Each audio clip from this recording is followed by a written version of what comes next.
All right. So James, I'm just gonna like intro and then we'll just get going with conversation. Okay, this afternoon we are thrilled to be joined by James Ball. James is a journalist with BuzzFeed UK and has formerly worked for The Guardian. His book, Post-Truth, How Bullshit Conquered the World, is out now. And see, I have a copy right here because I read it. So you might as well go pick it up as soon as the podcast is over to help you navigate the Trump, Brexit, bullshit world we're living in. So, James, thank you for joining us today. It's nice to see you over the computer. Again, we met at QED last month at the bar. We did indeed. Thank you very much for having me. Yeah, no. So for anybody that is listening that was at QED, you know that James gave an awesome talk there. And when I heard you, I'm like, we have to have him on the show because of your topic of choice, because this is the world we live in. Like today, I sent you a Trump tweet, which I had to check a couple times to see if it was real or not. For anybody that's listening, you've probably also heard this from. Wait, have you heard it yet? Because I'm going to read it to you guys to get started. So I'm just going to read. This is the state of things, guys. So we should have a contest as to which of the networks, plus CNN and not including Fox, is the most dishonest, corrupt, or distorted in its political coverage of your favorite president, parentheses, me. They're all bad. Winner to receive, hold on, shush, this is the best. See, this is the problem with 280 characters. Winner to receive the, in caps, fake news trophy. So guys, James, what do you think? Where are we? What is this world? In a previous life, I used to run fact-checking blogs, and that tweet is a rich and diverse field to start in. Like, you guys run a science podcast, and so I'm sure you have a lot to say about when you set your scope of field to say not Fox News. So why would you leave them out? Are you leaving them out because they're beyond reproach? Are you leaving them out because they definitely lose? In an impartial way, I would leave both options on the table. But there's this sort of also the art in that tweet, the thing that would make you suspect it's totally fake is the brackets me. Right?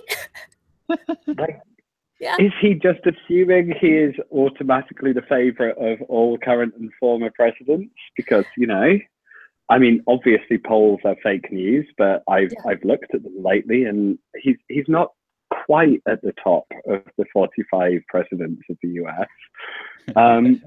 Or is he, maybe make a compelling argument the other way? Modest claim to be the favorite of all current US presidents, because that would at least fact check out at true. But there's so much wrong with the tweet. This is the thing, you can only make jokes about it, you can only pick holes.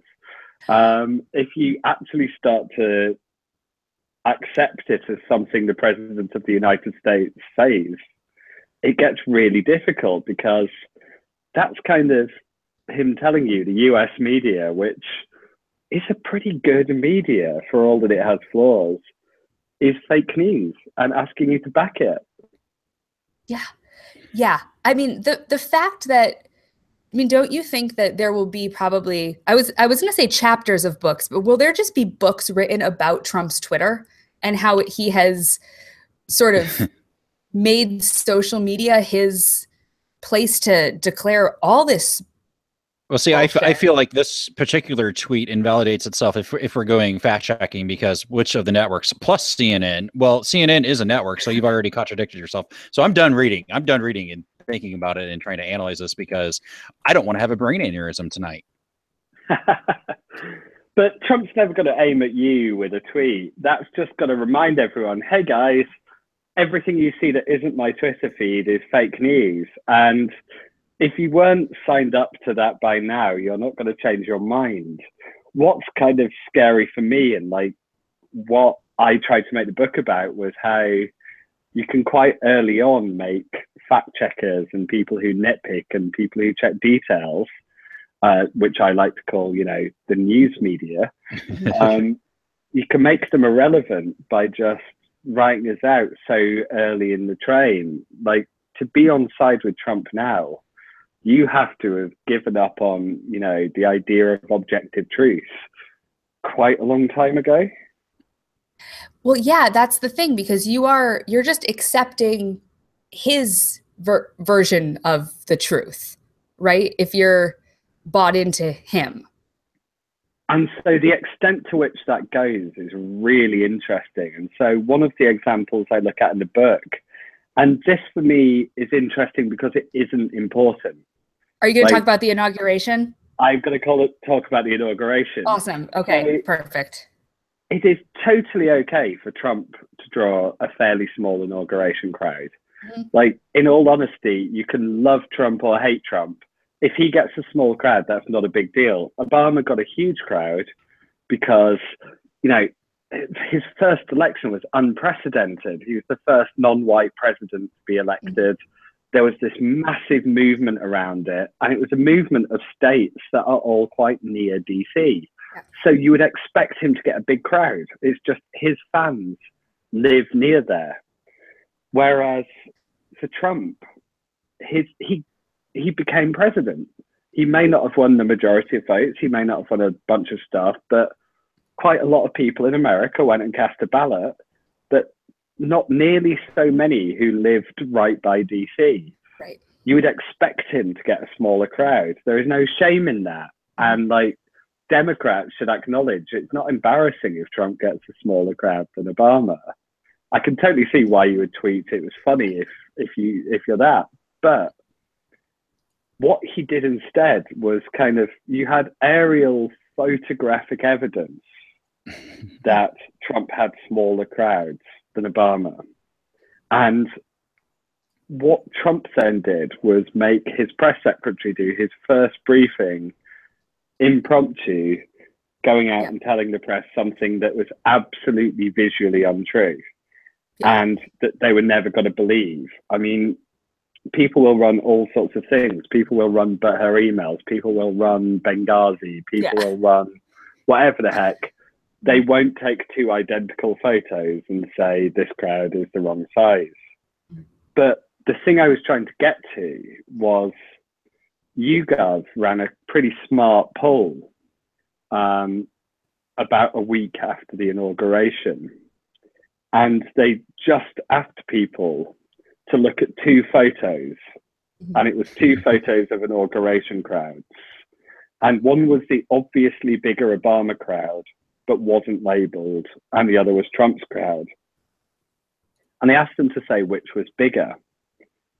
And around 1 in 6 Republican voters, looking at the two photos without a caption, without them meaning anything, said that the Trump crowd was bigger, which tells you not only, one, were they paying attention, but two, they were quite literally willing to say that black was white, like to say that something patently untrue was the case, because they knew that was the right answer for Donald Trump. And you know, 1 in 6, at least it's not 5 in 6, but that's a good chunk of a nation. Something that doesn't matter. I think I've just turned my camera off, haven't I? That's all right. You can keep going. You can just keep talking. So I think I'm back. So I have a cat on the keyboard. There you are. Cat on the keyboard. It's a thing that happens. We support that. I feel like I have to stress, the cat is not fake news. She does exist. The cat's real. So yes, this is sort of my issue. It's like, on the lowest stakes issue, on something that couldn't matter less, right? People will say something that isn't true. People will deny the evidence of their own eyes. And I don't like to be an overdramatic George Orwell kind of guy, but when you hit that stage, you know you've got a problem. And we're only kind of 11 months into Donald Trump presidency. And you know, there is, in theory, at least another 3 years to go of it. And we kind of need a truce to come back to. We need to agree on things. And I think it's got really difficult in political America, a lot like in the UK, which is obviously, as people I'm sure can tell by my accent, my actual expertise. Like, it's really hard to agree on a little shared set of facts. And that's what worries me. And that's what worries me about bullshit. And that's what worries me about Trump. Well, the fact that we're talking about just even the idea of agreeing on facts. A fact should be a piece of information that is backed up by evidence that we all just know to be true. A picture with more people is the picture that has more people. But exactly. But for people to suspend reality and fact and just say, oh, I'm gonna go with the story I'm supposed to go with. That's scary. It's the fact that people they're just so willing, like you said, it's to go not, with it. I mean, it's a lot like what's going on with Roy Moore. Like, they don't care that he's accused of these things, that he's just not, he's on their side. And that, I mean, and that's to even that extent, that's what on the right viewed Trump is, well, he's an idiot, but he's a useful idiot. And at least he's on our side and he's popular, and we're going to go with that. Yeah, I mean, I would never draw an equivalence between individual cases, but we all are a little guilty of changing the prominence of facts for people depending on whether we otherwise like them or not. You know, we may have different views of what we know about Donald Trump and women versus what we know about Bill Clinton and women based on what we think of the two of them. I think someone like Roy Moore, if you listen to the allegations and you believe women, which I do, is off the charts, and so is different, I think. But we will change the prominence of facts. But the other thing is, most facts don't work like photographs. It's not just a case of more people or fewer people. You know, you could look at something like America has pretty terrible life expectancy. You guys pay the most per capita for healthcare in the world, and you have very, very average life expectancy. The UK is kind of known for having bad life expectancy in Europe, but ours is better than yours, and we spend way less on healthcare. And this is what worries me much more broadly. If we can't agree on the most people in the photograph, we might at least agree that America has a lower life expectancy than the UK. But then what do we say that means? Does that mean there is a problem with the insurance model of health?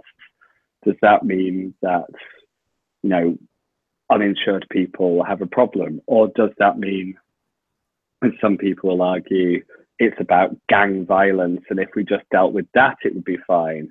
Some people will insist it's guns. Some people will insist it's all sorts of things. And facts are really the start of a conversation. They're never how you get to an answer, because you then have to decide what caused the fact and what a fact means. And so what kind of really startled me with America, and kind of startled me enough to write the book, was that kind of inauguration thing of, when you can't agree on the facts, that's not the end of the conversation. That's where the argument starts. And like, if we can't start the argument, how do we ever kind of come to a proper agreement on how to make policy and how to do things to help stuff? Please do not show everyone your butt first. but it's like the current answer is, yeah, that's a problem, and right now people just aren't coming to that understanding of starting from the right place with the facts, it seems like. Yeah, I wonder if we're kind of also angry at each other that we've stopped trying to like change a mind. And like, so I'm in a country that's incredibly angry with itself about our vote to leave the EU. Yeah. Like, we're super cross. People who voted to leave the EU think that everyone who said, no, let's stay, is now just trying to undermine this once in a generation kind of thing. We're talking the country down, we're being unpatriotic, we're sort of doing all of that kind of stuff. And people who voted to stay kind of think, I mean, the general narrative there is people were tricked. They had no idea what they were actually voting for. They were told it would just make things better. But the issue is, Remain voters are talking to each other. We're saying how bad it was that the country was tricked into voting to Brexit. Leave voters, we're all saying to each other there, look, we have to get on with this. We made a decision. It was a democratic referendum. We need to do it. And people need to stop talking the UK down all the time. No one is trying to cross the divide. No one is trying to go, hang on, you voted leave. Hey, here's maybe. If you'd have known this, would have you done that? And like, why did you vote leave? Oh, was it because of that? I probably would have voted leave in that situation, but had you heard this? Because you only change your mind if you start from, hey, the thing you did wasn't dumb. Like, there is good research, there is good evidence on how you persuade people, and shouting at them and waiting for them to tell you, oh yes, I'm wrong, has never really scored well on it. No. So you're saying like rational dialogue might be productive. Yeah. And like treating the person that you talk to as someone who might have made a decision that they're happy with. Yeah. Even if to you it's totally alien. And it feels a lot like the moment in the UK, like we are in a situation where Remain people talk to Remain people, Leavers talk to Leave. And in the US, and let's not forget, you know, we talk about red and blue states. I don't know the details, I haven't looked them up for this, but there aren't many states that are past 60-40 in terms of how they vote for presidential candidates. Yeah. So that means, you know, even in, you know, New York or California, that every 3 people you see, one of them voted Trump. Yeah. And like, we don't talk like that's the case. We talk like everyone we know went one way. And but that's not true. Yeah, everyone likes to blame the other side for the polarization, the misinformation, the fact that we don't try and talk each other around. But what scares me about the world at the moment and the fake news and the shouting and the kind of everything being quite intense every day is we're all firing each other up. We're all like backing our own side. We're not doing very much to try and win the argument anymore. There's a lot of provocation, it feels like sometimes out in the world. Yeah. I mean, you have even, I mean, when I put a post on Facebook kind of asking if people had any ideas of what they wanted us to talk about with you, and Marsh actually brought up just the idea of somebody like Milo Yiannopoulos, like existing just to be a provocateur or something. I mean, this is part of the world that we live in, with people who exist to be provocative. So I really appreciated your work on him in the book. And so can you talk a little bit about him, like the idea of somebody like that and just how people fire people up for whatever reason or no reason? And so yeah, I am by temperament one of these people who will kind of, when something happens, try and say, hang on, why might someone do that? What's the reasons? Why might someone believe that? Even if I disagree with it, it's like, why might they do that other than they are just a bad person? So, you know, if you are scrapping inheritance tax, estate tax for you guys, isn't it? Yeah. So obviously I know I could just go on a show and go, they are doing this to build a new aristocracy. They want to make sure that working Americans can never rise up again. That they want to kill the American dream by, and you know, that's going to get ad dollars. That's going to get some money. But the people who are actually advocating the argument don't believe that. They're doing it for a different reason. The problem is with social media, with the internet, with just how we all work, it's much grabbier to do the version of the story with heroes and villains. And I have a certain amount of time for people who at least see the world in that way. I don't know if it's helpful, but if it's honest, that has some virtue to it. The danger is this system is very, very gameable by people who don't believe in very much, but want to get a huge audience, who want to get some attention, who want to get this kind of stuff.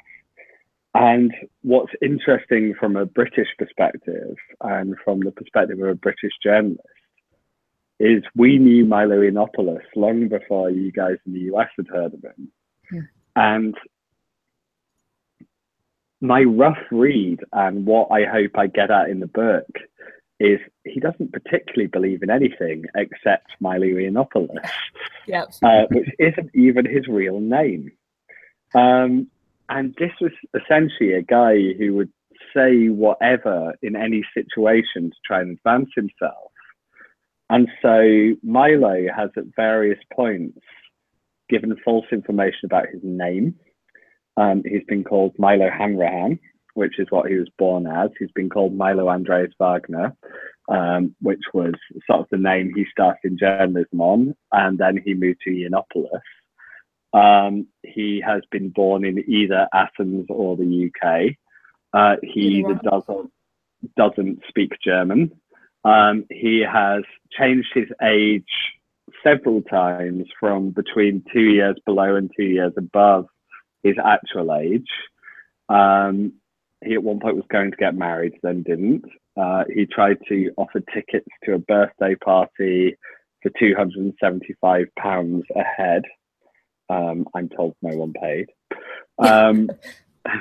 He sort of founded a journalism startup saying that he had funding for it, hired a lot of people on generous sounding salaries, and then the whole thing never actually had the backing. And so he got taken to court for unpaid salary, and got a judgment against him, at which point this company, which supposedly had a lot of backing, went bankrupt. He has individual court judgments against him. He's been left-wing, right-wing, pro-gay marriage, anti-gay marriage. He's been Catholic. He's been Jewish. And the thing is, people like this are almost a flaw in the system. To call Milo sort of an ideologue or someone who's pushing a particular idea almost gives him too much credit.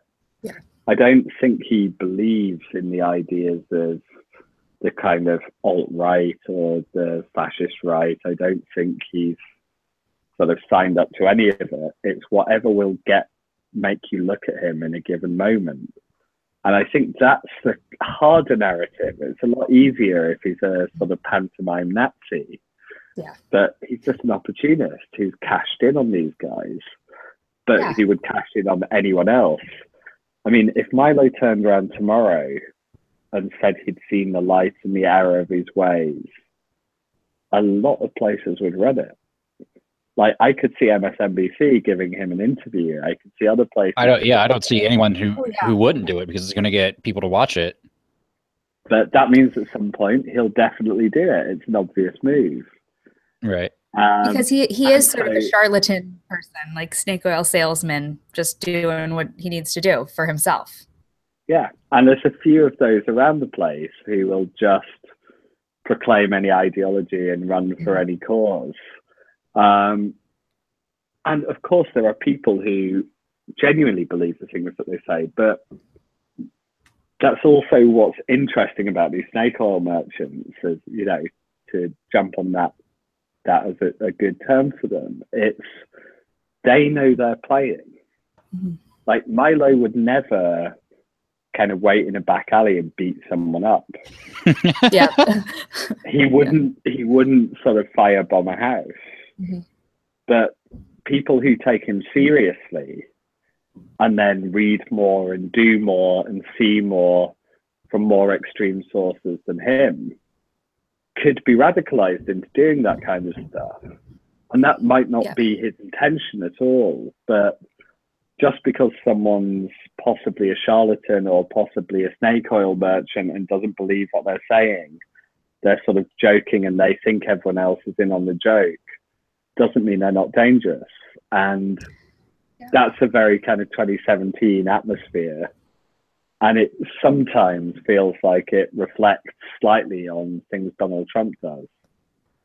Yeah, I mean, you in the book at one point, the sentence was something like that social media weaponizes bullshit, and it just kind of does. And I mean, I feel like that small sentence, that concept, is sadly true, and people can take from whatever source they want, credible or not, and do with it whatever. It's like the Wild West out there, the internet. So I do like to try and be pro-internet. Sometimes. And like when people talk about the filter bubble, I think they've got the wrong idea. So an example I like to talk about is just thinking about 30, 40 years ago.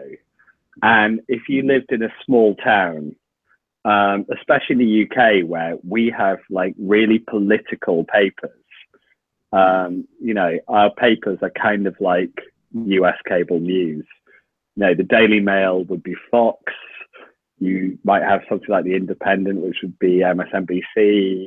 These are very loose analogies that would offend everyone concerned, but I'll stick with them. But if you live in a village in southeast England, it will be quite rich. It will be almost entirely white. It will be pretty middle class. Everyone will commute to London for work. And so everyone is kind of your income group, of your race. They're mostly straight, they're mostly your age. And you would be buying one newspaper a day, which means one version of the truth. If you're on social media now, even if you're in kind of the worst filter bubble, if you'll at least read 3 or 4 different news sites, and you might have some other stuff shared in. And so overall, I think the weird and difficult truth is we're probably better informed and more aware of what each other thinks as we ever have been. But it's that ability for total bullshit to go viral, to reach a huge crowd, and there being no similar transmission method to reach the same people again and say that wasn't true. If you have a massive TV broadcast that is, you know, in the news segment at 6 p.m. and it's false, the next day, if you go on air and say, hey, yesterday, what we said wasn't true, we're really sorry, you won't do it again. You hit maybe the same people. You might miss a few. You might, you know, the big claim might get 5 million and the next one gets 3. But you've got to hit a lot of the same crowd. If you do that on Facebook now, if you do that on Twitter, if you do that on any kind of social channel, even on your own website, 1 million, 2 million, 10 million, if it goes viral enough. And even if you correct it, and lots of places now just correct by fixing the story. They don't say, hey, we got it wrong. They just pretend they never got it wrong and run the correct version. But it's way too late. It might be 100,000 that see that. It might be 50,000. It might be less. And so we have no way of reaching the people we misinform with the accurate information. And that's why I worry about weaponizing. Like the grabby false story goes huge. And when you get the right stuff, it's a lot harder to reach the people you misinformed. And nothing on the social networks and nothing on anywhere else gives you a way to fix it.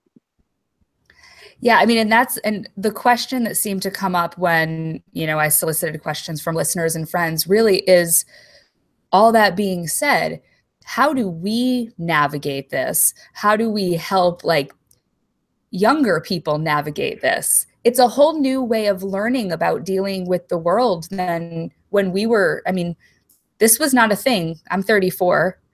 This was like, I wasn't sifting through news and fake news and stuff when I was in high school. It was just, no. So it's like, what do we do with this? And how do we help, you know, because that's always kind of in the back of my mind too, as a parent. And I'm sure for Dan too, is how do we help the next people coming up know how to deal with all of this a little better too? My plan currently is to curl up in a ball and cry. Okay, so that's one way. You can curl up in a ball and cry. And then for the rest of us, like, what do we do? I mean, to be honest, that's one of the better plans I've heard. Right? He's got it. Awesome. He's got something. Yeah. See? Dan wins. I think you've nailed it. I have many great ideas. The best, like, bigly. Yeah. Find some cats and crawl up in a ball with some cats and just cry. And see, we're already improving on my idea, though. Yeah, I like that. I know. So also, welcome to how I live. The James Ball story. Never knew this would be so autobiographical. But there's kind of a couple of things on this. And I think one thing is I really like to stress there is a rule for ourselves, and there is no time at which you don't become someone who can fall for either, you know, it's easy to talk about a false news story or fake news, but also maybe you're falling for something that's hyped. Maybe you're falling for a bad version of the truth. You know, and fake news doesn't just happen to Republicans or to Brexiteers. It happens to everyone. You know, lots and lots of people believe that Trump once said if he ever ran as president, he would run as a Republican because they have the dumbest voters. Right. He never said that. Like the meme is really convincing. It looks like it's a subtitle on a TV show, but he didn't say it. And no, I would hope, like it's part of my job to sift true and false information. I spent a year writing about fake news and how we fall for it. I still fall for it.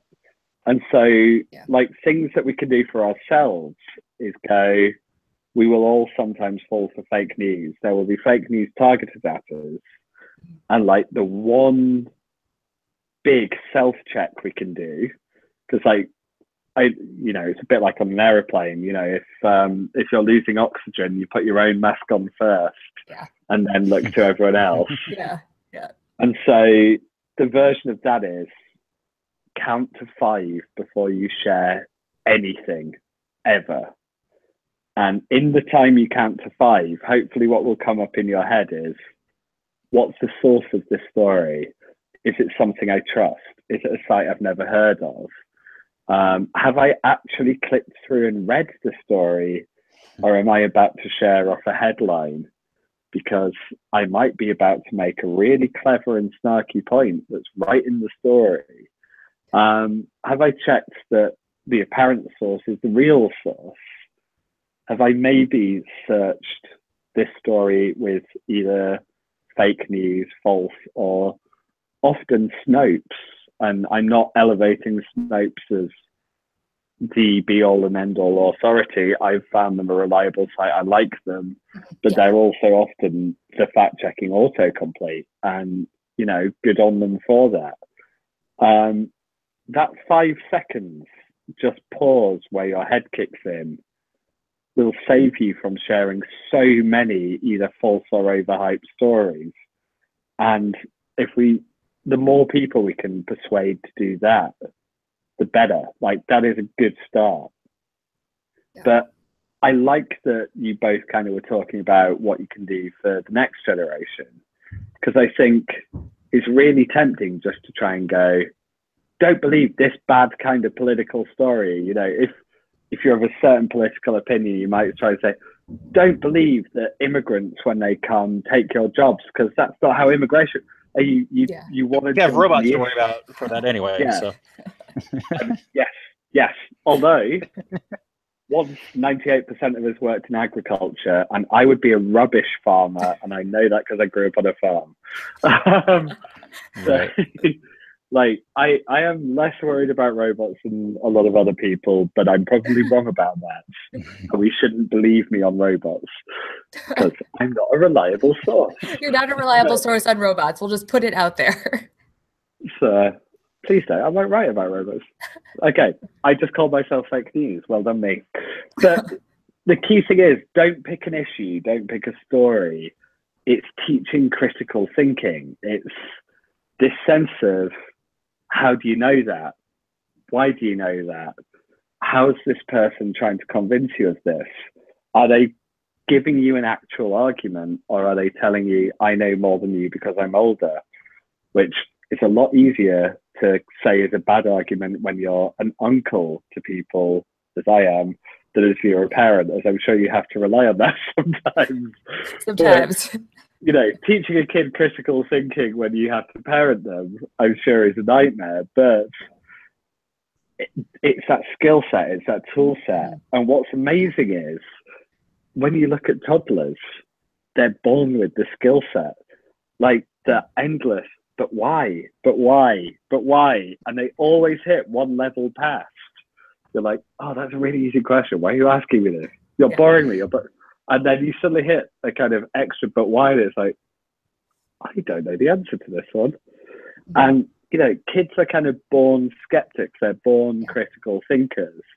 And if we can try and kind of teach them some stuff about, you know, I think correlation and causation are good things. I think understanding statistics, but in a really casual way. Things I think are really good to know is, what's a big number? Like, you know, in the course of my personal budget, £100 is a big number. In the course of a nation's budget, is 100 million big? No. And being able to help people think in that way, like, none of this actually requires you to be good at maths. None of this requires you to be good at much, really. And if you're used to these ideas young, you're going to be so scarily hard to fool. And like, that must be the awesome thing about parenting. Like, a lot of what you need to deal with this is stuff we could teach if we only had a bit more imagination. It's about not necessarily telling them what they need to know, but how they need to, you know, learn to experience the world and think about things. So it's that process of learning and discovery and thinking, and not just, I'm going to just give you this stuff that I think you should know, because we're different people. And I mean, are we talking about religion now, or are we talking about critical thinking? I'm a little confused. It's all kind of the same. It's all the same. Okay. But that's what it is. It's these translatable skills that you know can be applied to ways to think. It's like ways to check your thinking. It's hey, I believe this, but am I right? And if you can add that, but am I right, to someone and give them some good tools to check it, then hopefully you'll fall down on the same side of the argument. But if you don't, at least they're going to have a really well-argued case against you. Yeah. That's a start. Yeah. It's that, like, providing the critical thinking toolbox to younger people so that they can kind of go out and navigate the world, because there's a lot of bullshit now, and I don't think that that's going to just stop overnight. So like, we need to help them. And I think that's the kind of thing, like, learning how to teach these skills and not just say, hey, here are the right opinions, please have them. Please. But here's how to look at them. Here's how to test your own opinions. Here's how not to be tricked. Like a toolbox rather than like a set of views. That's the long-term plan. The thing we can do to help ourselves in any given moment, like the super short-term plan, is count to 5. I really should give that some more inspirational name, but seriously, count to 5. And then the mid-term one is like trying to look at and think about the economics of the internet and the politics of the internet a bit. And, you know, I tend to think of things like Facebook ads. You know, in the US, you can't limit ad spending during elections. First Amendment says not. I generally super pro the First Amendment and say I feel like I have to accept the bits of it I don't like. So if you are going to say you can spend everything you want in an election, why couldn't you say any advert that is placed to any audience has to be publicly listed on the FEC website as soon as it's up? Like, because then people are accountable.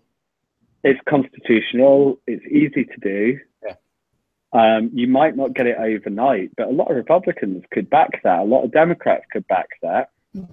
It doesn't require sort of changing the country, changing the Supreme Court. And so you would have at least a tool that journalists, that campaigners, that activists could use to go, hey, they're showing this advert to this group. Like, that would be incredibly powerful. If people won't, like, if you can't change the law, you can make tools that would at least look for every political advert that someone sees on Facebook during a campaign and auto uploads it so that you could crowdsource it. So you can do stuff on the politics side of things. On economics, we can try and look for a business model that rewards quality more than it rewards hitting a massive audience. And I think, you know, the Financial Times, the New York Times, the Washington Post are starting to hit some quite good successes on that. I picked the ones I know. I'm sure there are lots of others who are finding things to do. But it just all feels so overwhelming, especially like when you talk about spending like that, because they're like, we have an amendment that, and I think we put out the show 2 weeks ago, the Johnson Amendment, preventing like from donating, and that's I think in the, I don't know, and I haven't honestly paid much attention to the news because I'm exhausted, but in the, I know at least in one of the initial tax bills that was like low-key repealed, and churches can now receive, essentially become like dark super PACs, and you just funnel money in through that, and so I mean we have so much going on, and when we talk like how to go about doing this, there's so much going on, and this is something I catch myself doing and still do, is it just feels so overwhelming that you have to say, no, that's bullshit, no, that's bullshit, no, that's bullshit, instead of, and that's, I mean, that's a short-term solution to say, no, that's dumb, and let's move on to something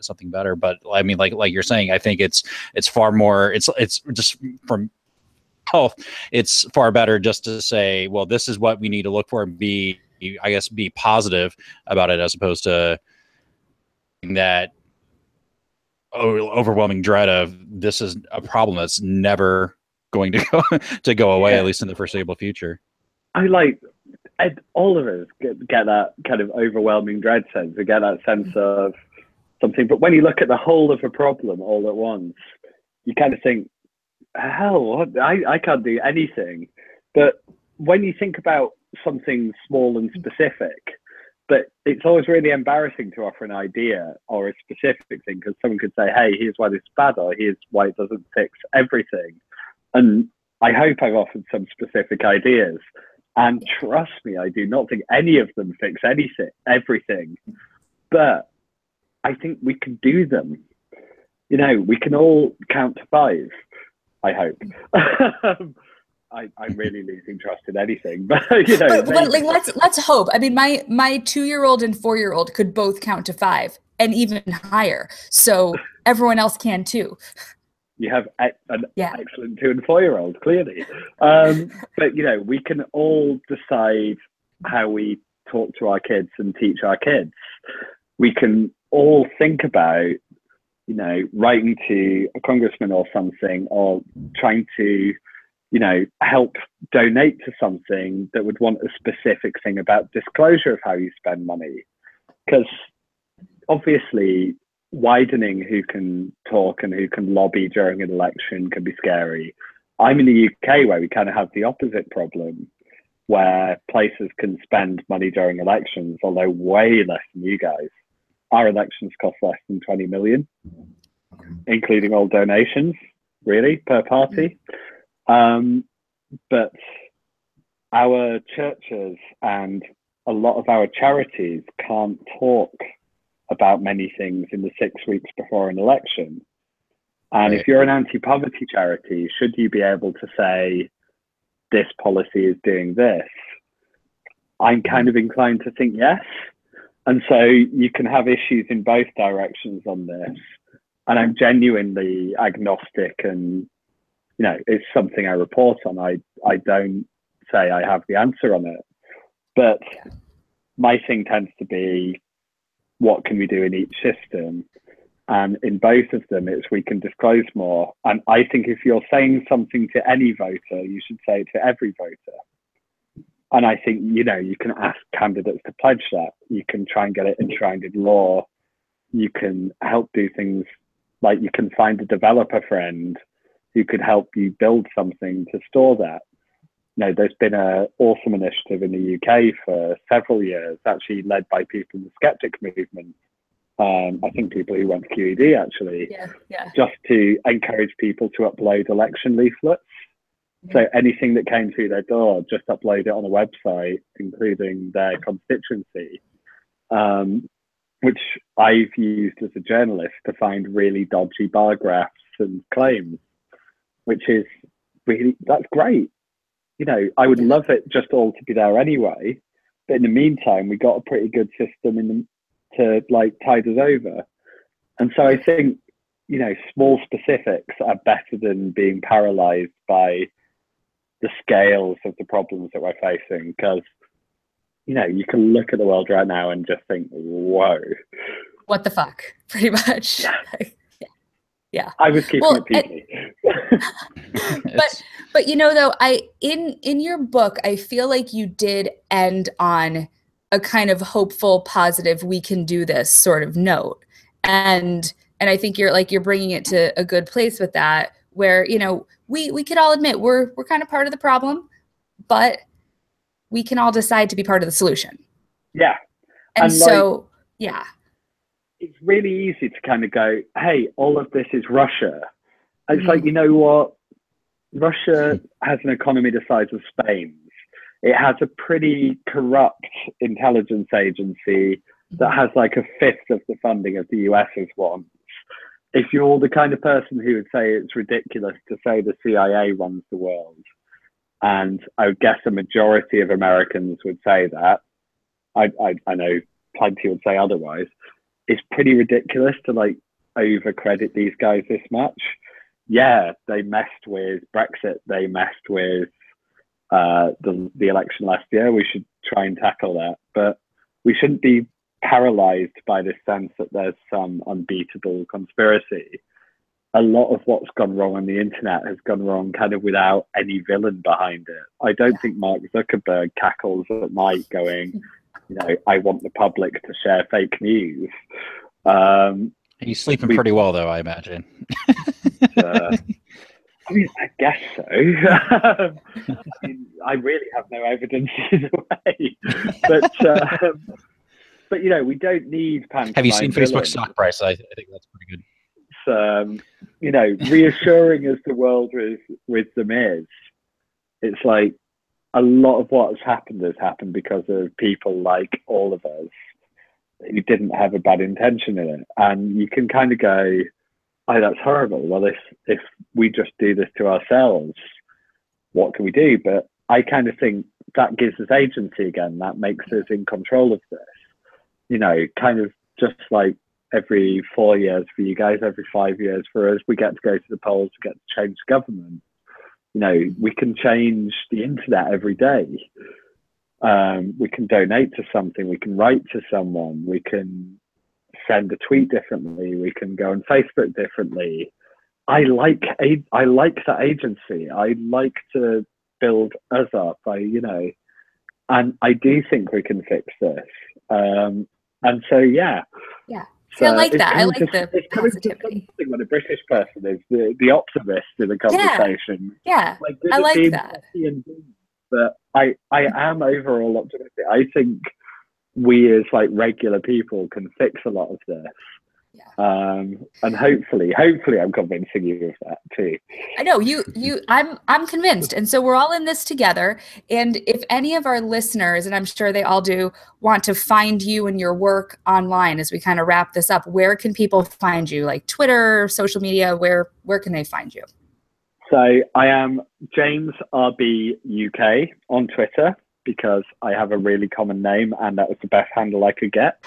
I am jamesrball.com elsewhere on the internet, or, you know, hopefully Googling me would work. And if you saw I said anything that was right during this, please do have a look on Amazon or your local bookstore for Post-Truth, How Bullshit Conquered the World, which awesome. is And we'll have a link to that. Than it sounds from the title, but not much. No, it's a fantastic book. I read almost the whole thing on my flight back from QED. So it has my endorsement. People should read it. So because that's important. I'm like Oprah. It's like a book club or something. You know, people read the books I tell them to read. Maybe. I'm very grateful. Yeah, but it's been really nice talking to you, and I feel like we'll be inviting you on another time because the world is full of fake news. Yeah, we have so much that we wanted to get to too, and we got derailed before even I could influence that this time. So yes, thank you so much though for giving us, like an hour of your time today. This has been awesome talking to you again. Thank you for having me. It's been great fun. Thank you. All right. Dan is gonna stop the recording before we all leave. Thank you. And I do think your book is optimistic, and I like that. Thank you. I was trying because I'm usually really, really relentlessly grim. Yeah. No, it really, but I think it's the right message. It's it is just like most things are on us to, do something about what's out there. It's super easy to write about going, other people are bad. Yeah. I like to try and do that. Yeah, we have to own our shit too, that we're part of all of it. So, yeah. Thank you so much. Well, I think that's what you needed. I hope that was good. It was super good. See, I was excited to talk about the WikiLeaks stuff and all that. So we'll definitely have to have you back, because that was the first thing in our notes. That's the first thing we had. And but you know what, Natalie? Damn it, Newell, again. Just blame the woman. Yeah.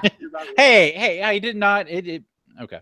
Yeah, we'll do another one another time. Yeah. So thank you guys. I'm gonna go deal with my children. Oh, have fun with that. I'm gonna go to bed.